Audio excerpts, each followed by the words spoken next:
Hello, everyone. Welcome to this week's Life Conversations with a Twist. I have Madeleine Raiford-Holland on. Her and I just met, and we're already we have so many things in common, and I cannot wait to have this conversation with you. So, welcome to the podcast. Thanks so much for having me. I've been looking forward to this. So many common threads that we get to chat about. I know we got podcasts, we have retreats, we have entrepreneurship, and those are like three of my. I literally just got into my office today and wrote some of the things I really want to focus on, like the remainder of the year, and all three of those things are up there. So I It love was this. meant to be. It's Meant to meant to be. be. And your mom. And I'm a mom. Okay, so So, tell me a little bit about you, who you okay. are, where you live. If you're, I know you're married because you have a beautiful ring on your finger for anyone who's watching on YouTube. Tell us a little bit about who you are and where you're from. Yeah. So, as you said, my name is Madeline, and I am a wife, a mom, a military wife in there. I'm generally from Athens, Georgia, but I'm recording this in Fort Worth, Texas, because my husband is a reservist Mhm. in the Marine Corps, and we've been here in Texas for 3 months, and I'm getting ready to go home.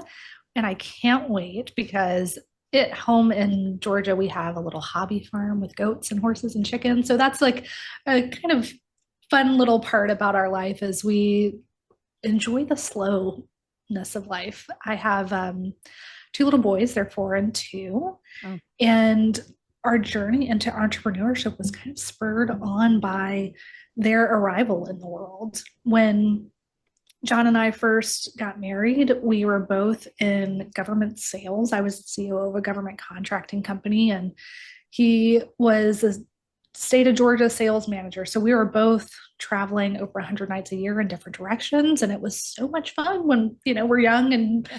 first married, and, we could go some places together when we had different clients and just got to experience a whole lot of stuff. And so when I was in that position, like I said, I was traveling over 100 nights a year. And so I started this lifestyle website, like a blog, and it was called Moderately High Maintenance. And so that is when I learned how to create content, really write long form content. And I grew that to about a 6 figure business. And I was doing partnerships with brands like Delta Airlines and Target and All Modern and West Elm and all kinds of fun brands. But fast forward a little bit, and we had our first son, Rhett, and traveling 100 nights a year in opposite directions just wasn't working for us anymore. And I remember when he was about 10 months old, sitting at the table and saying, you know what? We are making other people a ton of money, Yeah. and we're not building anything for ourselves. Yeah. Something has got to give. We're on this hamster wheel. And we both just kind of felt like we had plateaued professionally. And we wanted to make a change. And so I said, well, what about real estate? I knew that long term real estate was not really my jam because the ROI isn't there. It's kind of hard to cash flow and cash flow quickly if we wanted to replace 9 to 5 salaries. And so I said, we've stayed at a lot of Airbnbs. Uh, if I'm doing the math right, those people are making a ton of money. Yeah. And so we decided to open our first Airbnb. And so we bought our first, and it was set up in such a way that reflected the lifestyle website. So the name of our property management company is, can you hear that car noise? It's you like your sound like went away and then Okay. now you're back. Okay, good. Yeah. Now that I'm back, I hope you have somebody help edit this. Yeah. Yeah. Anyways, so our property management and our Airbnb company is called MHM Luxury Properties, and that's from moderately high maintenance, kind of a nod back to the lifestyle website because we had taken all of the different partnerships that I had done over the years and made a physical representation of that so that my online community could have a physical space to experience it. And so that first property was so wildly successful that we opened 5 more over the next 6 months and have since scaled to 16 properties under management. We both left our 9 to 5s a couple of years ago, and we're able to choose how we spend our time. And now the most rewarding thing is that I'm able to help other people and families do the same thing because we scaled it intentionally to have systems, processes, automations to where I spend less than an hour a week in that business. And my husband, my sons think that his office is the golf club, or so. It's been truly transformational in our lives, and now I just want to shout it from the rooftops that there is another way outside of the traditional 9 to 5, and you don't have to settle for that, and help people achieve that in the fastest way possible. I have so many questions. I want to back up to the lifestyle blog because this is something that I've been kind of trying to figure out. I have Mm. I have a podcast, I have a retreat. I feel like I have all these things that I need to say. I've been a surrogate before. Like, I want to like do so much and get so much information out, but I'm so scared about like blogging and content creation. Like, how did you build that empire? And like, how did that get traction? For anybody who's out there that knows that this is part of the route to like kind of like scale ahead. Yeah, so when I started that, it was back in 2016. So it's a totally different animal now than it was back then. And I think one of the piece of advice that I would give anybody in that is just to start, because it's so difficult to get in that analysis paralysis of, oh, I have to have this figured out, I have to have that figured out. But what I did was I committed to a posting schedule of 3 days a week on Monday, Wednesday, Friday. And what that forced me to do is get good at writing content, different types of content, and say, I don't care what's going on in the world or in my life. I don't care if I'm traveling, I'm posting Monday, Wednesday, Friday. And so, one of the key things is consistency, Mhm. because your audience wants you to be consistent. And so, one of the ways that I did that back in the day, is I batch created a bunch of content. So, I had a set schedule with a photographer, because one of my core values has always been quality over quantity. And so I wanted the level of my content to be to a certain level. So about 6 months in, I said, you know what? My little camera isn't cutting it anymore. So I started every Tuesday afternoon having my content list for the next coming episodes, or not episodes, but blog posts. And we would just crank it out. And I'd say the biggest thing is just getting started, and then learning things like SEO and like backlinking, either that or outsourcing it quick. Mm-hmm. Consistency is definitely something that I tell people all the time, especially like with podcasts.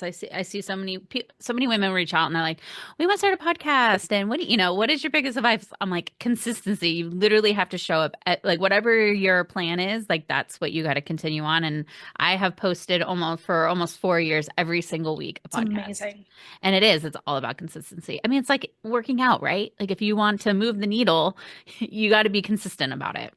And figuring out a way to be consistent about Yeah. it too. And Mhm. for you, since you have so much backlog of content, I would leverage AI. There are so many transcription tools that you can just plug in some of those videos to, and then have AI, one, understand your voice, and then have it condense it into a blog post that's SEO keyword rich. Mm-hmm. Oh, gosh, AI, that's like a whole whole podcast. My team, oh my gosh, the things that they are doing with AI these days, I they pretty much everything that I do that they have video of, they feed it into this transcription bot and all of my teachings, and they literally have a Madeleine bot that they'll ask anything and it spits it out in my voice. So all of my emails, all of our social media, it fools me. I'm like, did I write this? And they're like, the Madeleine bot did. And I'm like, oh, gosh, this is scary.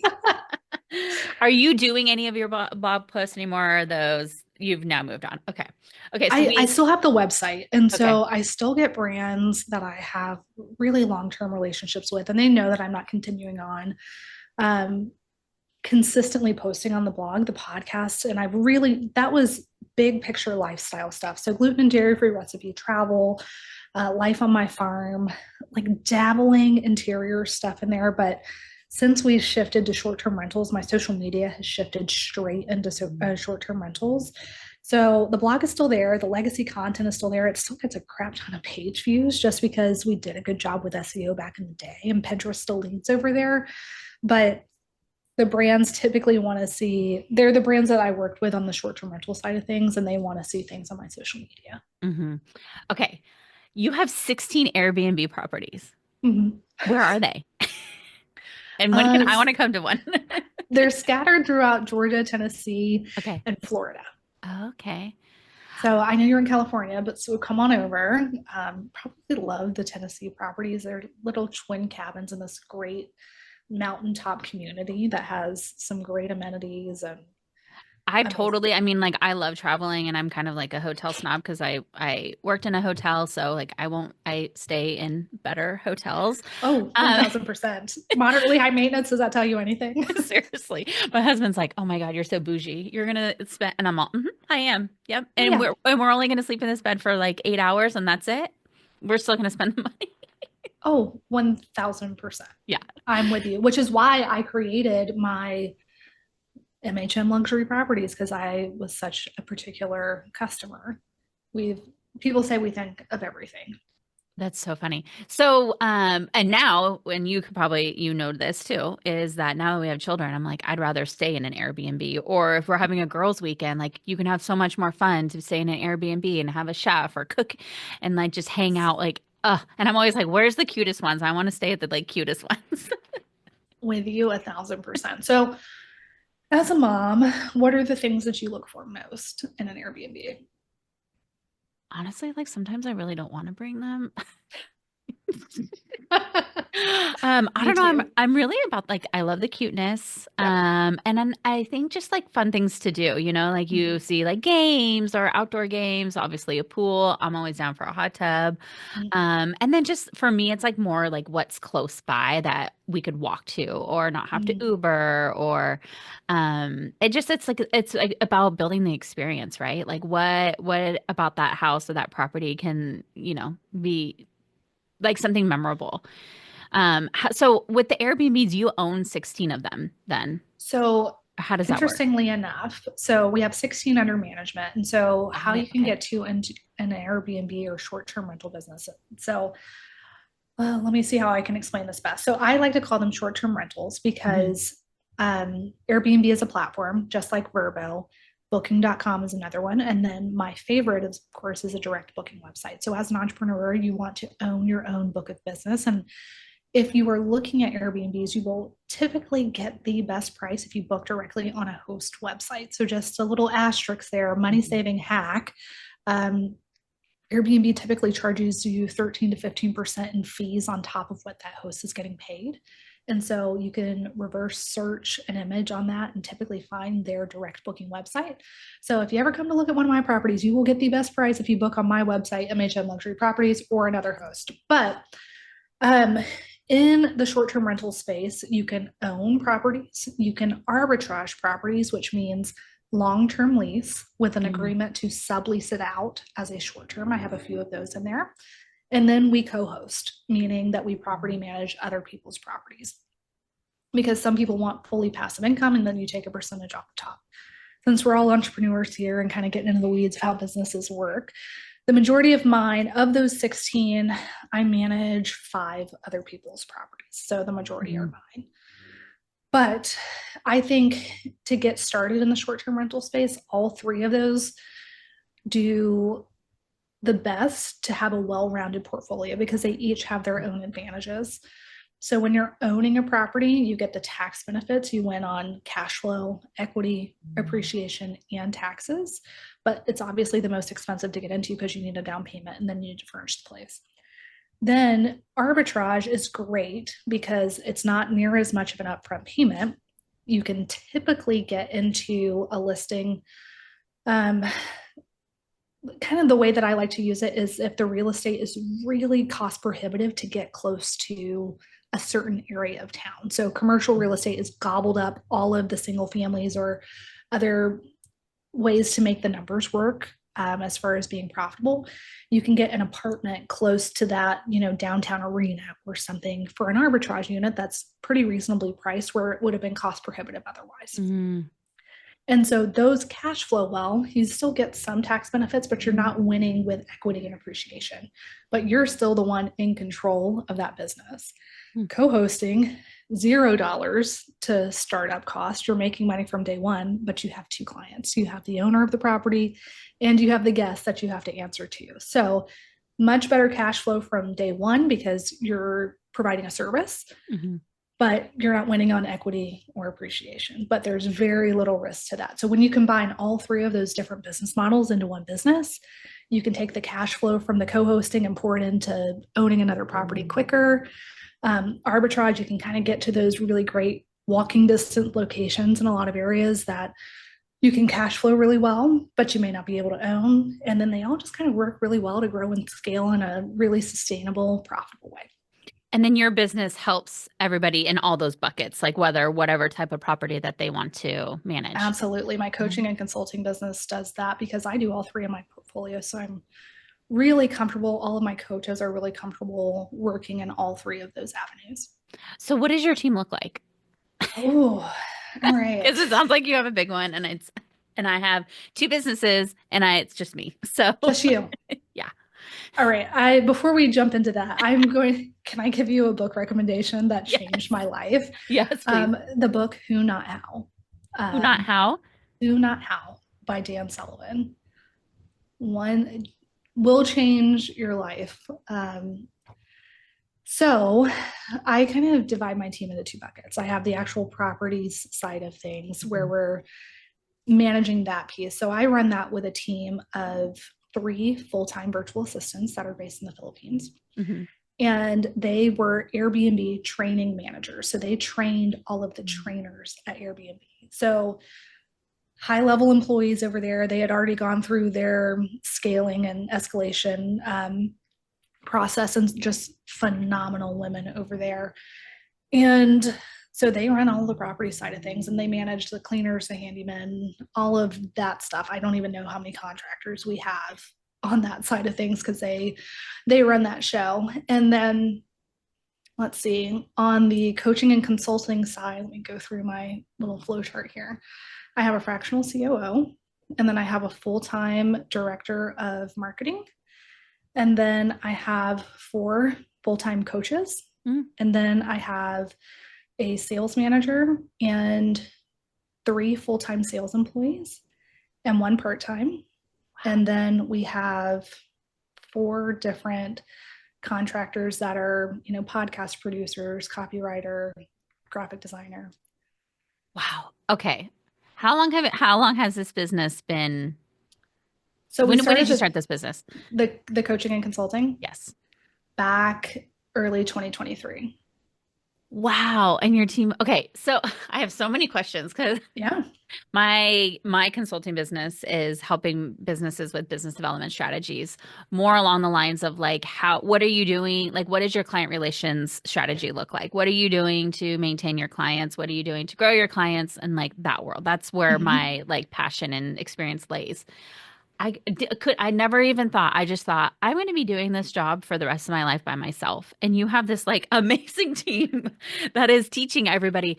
Like, what was like the point that like that tipped that you could like that grew so much that you're able to have a team like that? Absolutely. So I was a one-woman show at the very beginning in 2023. Do you want to get into my funnel of like what that looks like for client flow? Because it goes into how we scaled that piece. Okay. So and that's another thing I'm learning about is like the whole client flow, especially with our retreat. Like, how do you get people in the funnels to get the emails? It's like a whole, again, I need like a marketing person. I've got you one. If you, I really yeah, and a publicist and all the things, but we'll get there. I've got the list if you need it. I'm happy to share my Rolodex. But okay, so our funnel, like our client acquisition funnel, is primarily run through Instagram and Facebook.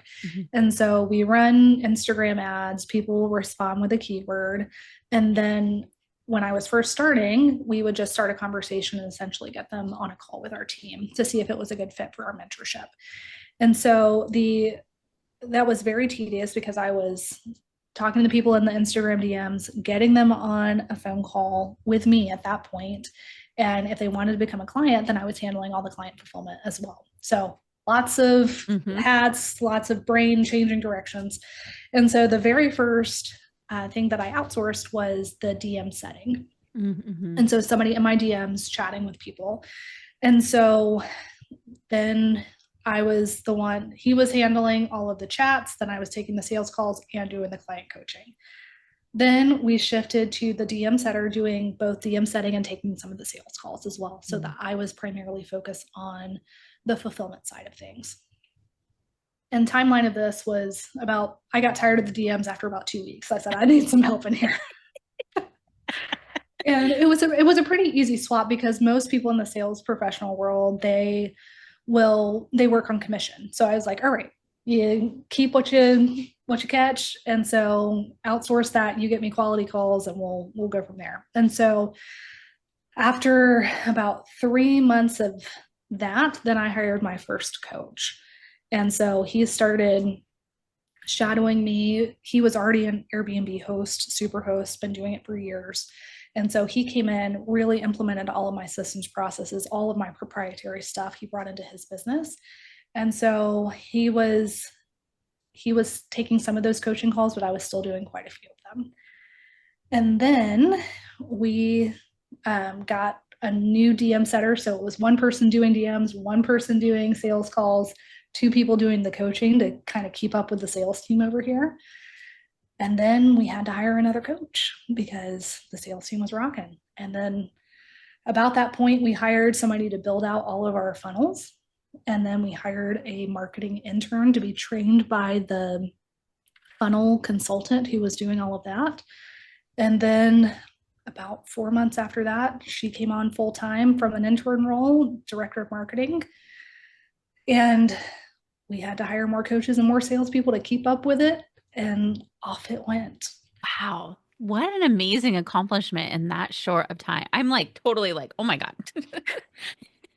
I just want to get, I like literally had like my goal there. I'm like, can I just like get that goal to happen and then move forward? But I know like like what my experience is, like how it can help people move the business Totally. in so many ways. But I know at some point, like I'm not going to be able to coach all these people at, the capacity and the time to put together a strategy and all the things. So, Well, that's where it gets challenging. And I brought in that consultant, and I had had such a bad experience with group coaching in the past. I was like, I only want to do one to one. mhm, And figuring out how to tailor our offer to incorporate a very small structured cohort coaching program that we also implemented in there, which allowed us to have a one to many, but not too many situation, while maintaining the quality. Because at the end of the day, you're only as good as the results that you're able to get people. mhm. And the reason why I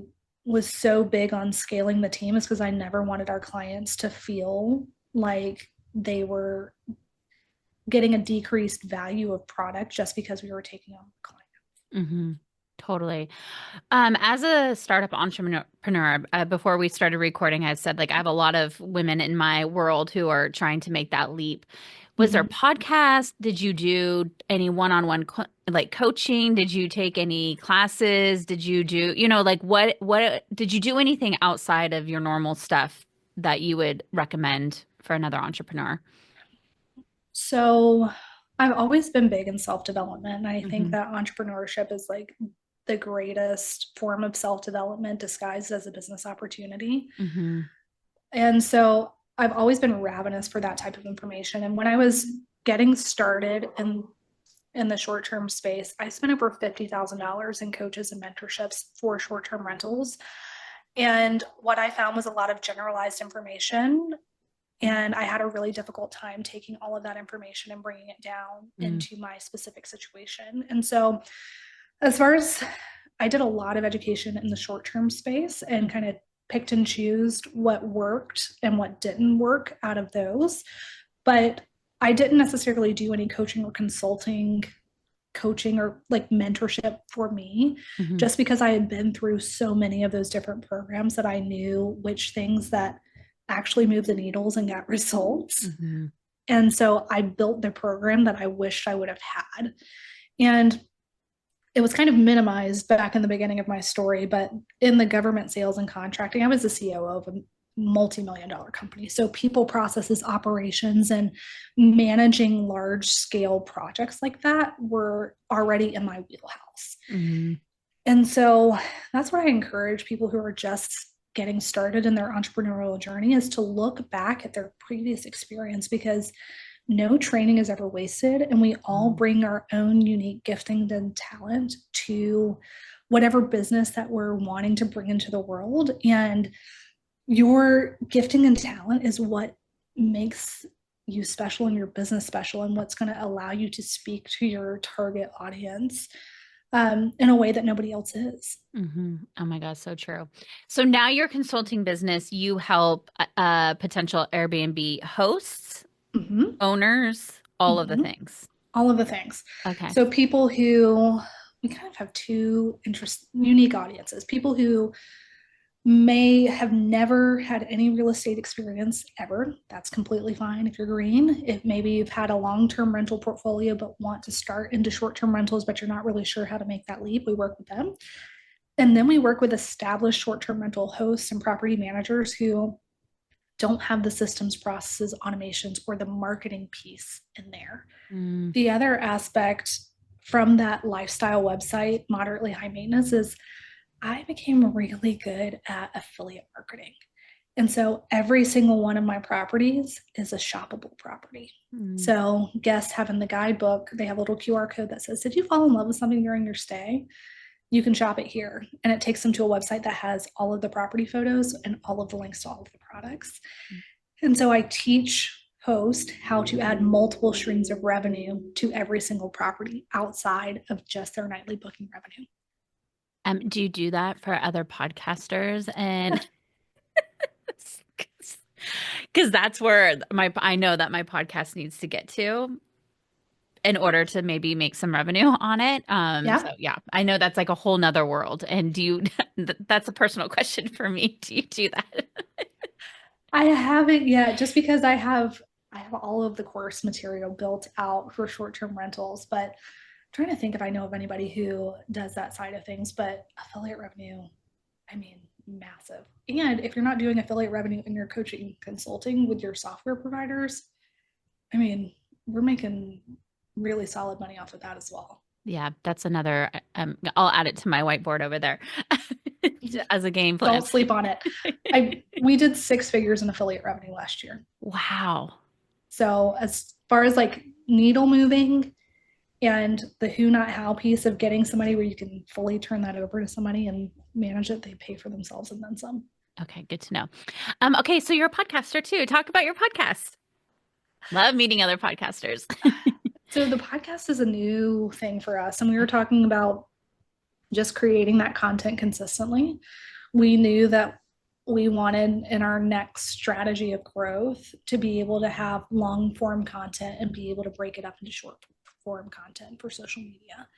And so while I was really excited about podcasting in general, it was part of a larger strategy, which I feel comfortable sharing with other entrepreneurs over here. It's like, there's got to be multiple things in here, because if it's going to take my time, it's got to have an ROI. For sure.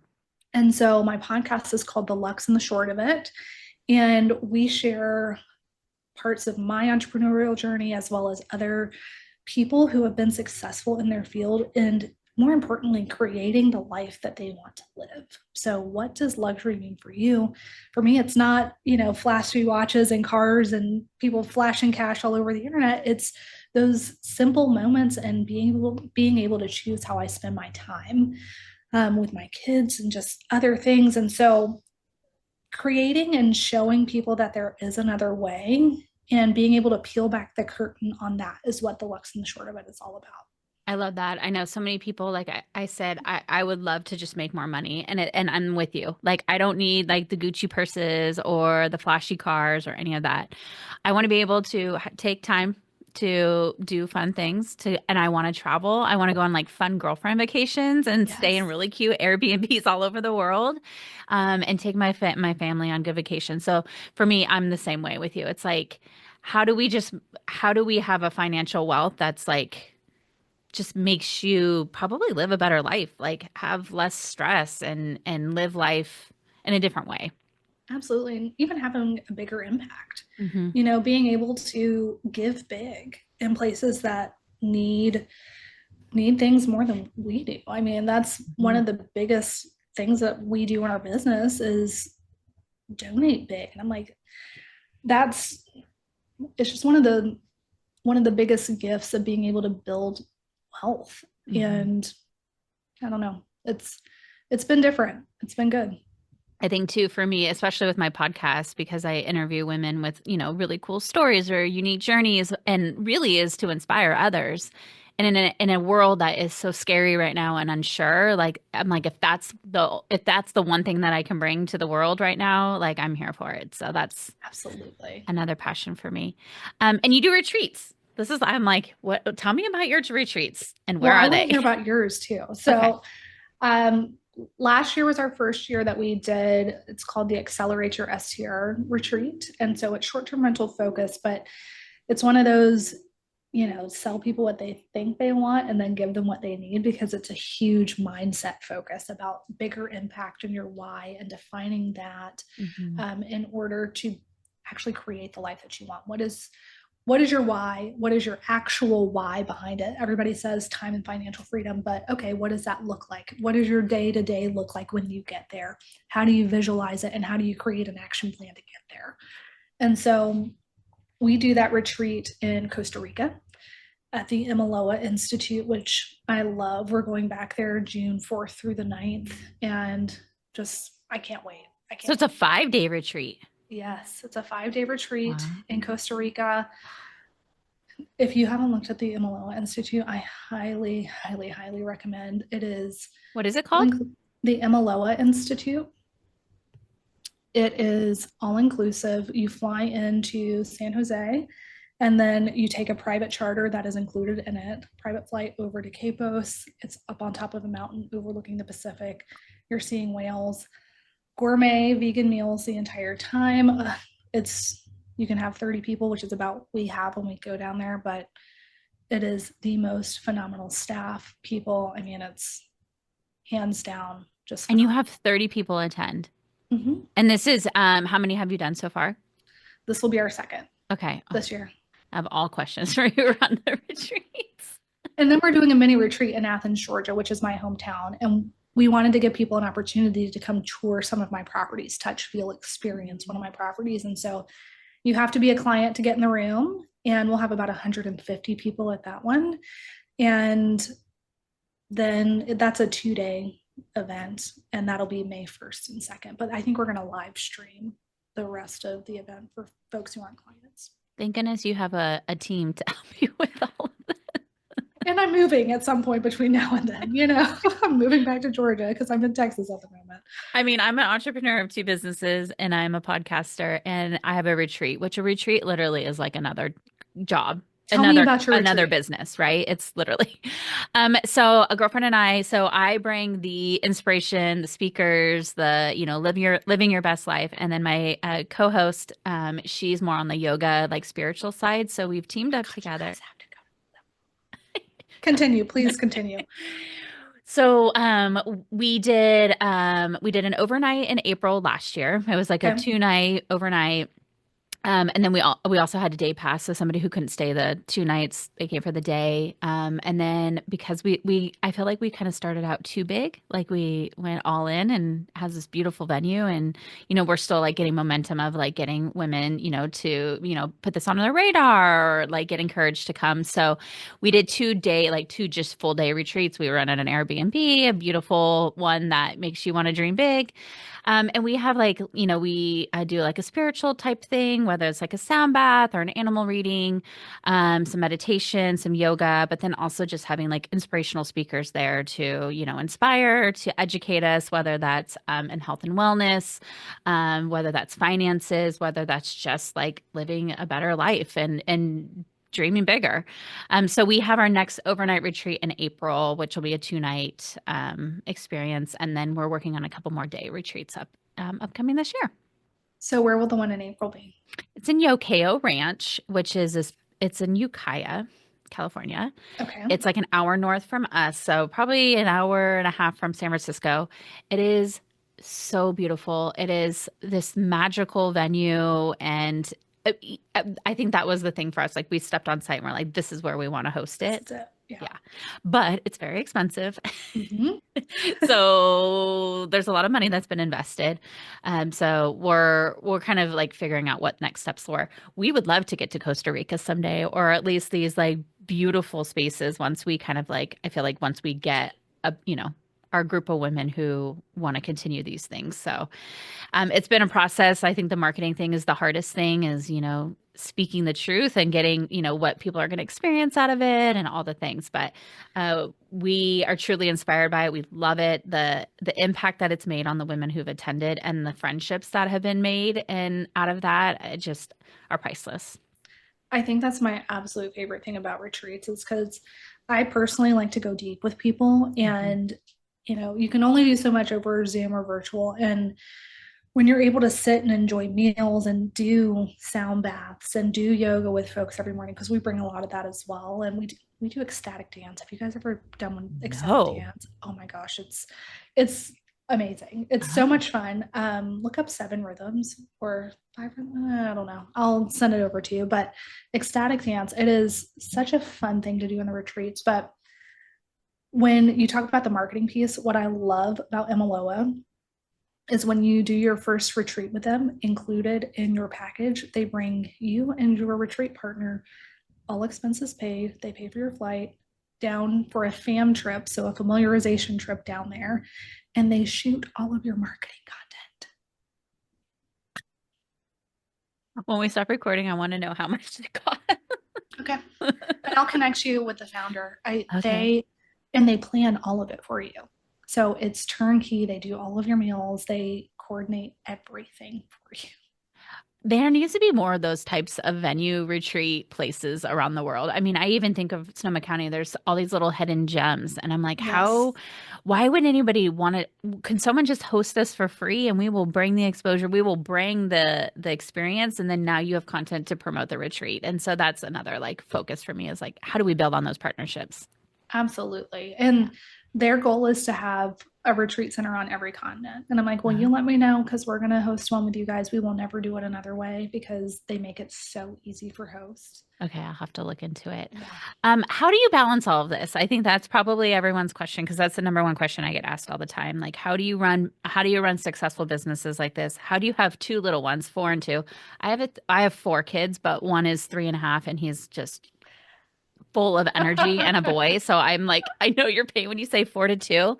And hosting a retreat and doing all these things. That is the number one question, and I would love to hear your answer. How do you manage it all? Manage it all. Like manage is the key word because do it all is not the case. Mhm.